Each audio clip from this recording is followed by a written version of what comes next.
Hello. Yeah, all right. Now, I've told you before, AI, about me granddad Sam and some of the scrapes and adventures he got himself involved in. Well, when you're a bit scrawny and you're only 5'6" and you live in one of the toughest parts of the Black Country, Dudleyport, you're asking for trouble. You're asking for fights. You're asking to be picked on by the bullies. But luckily, they all knew Grandad Sam.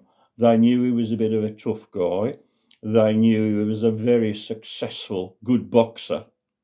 And when he dressed up in his three-piece suit with his waistcoat and his watch chain and his cap, he looked very much like a proper Peaky Blinder, day.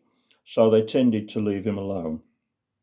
Now, the only trouble that Grandad Sam always had, and particularly in his early 20s, he was very, very good looking. He had film star looks, and the women flocked to him. They loved being with Grandad Sam, and so he always had a problem fighting the women off.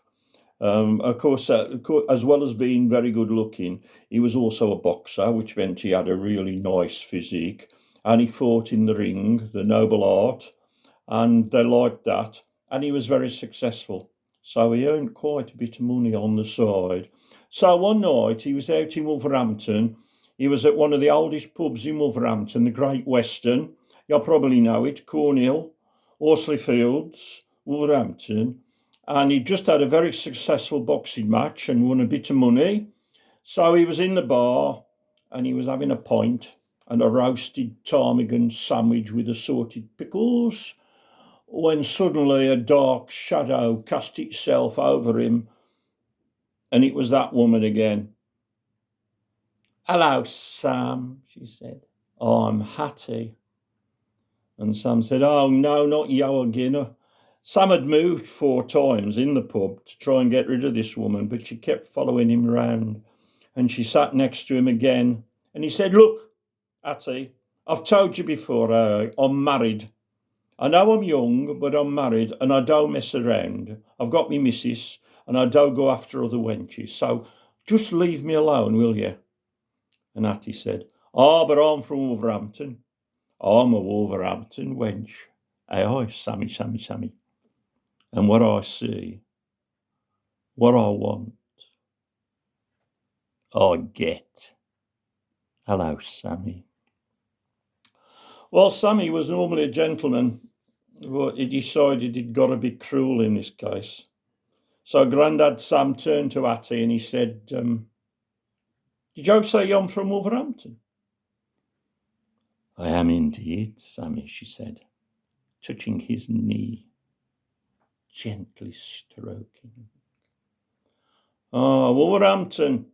Let me tell you, Hattie, there's only 2 things come from Wolverhampton: beautiful, sexy, desirable women."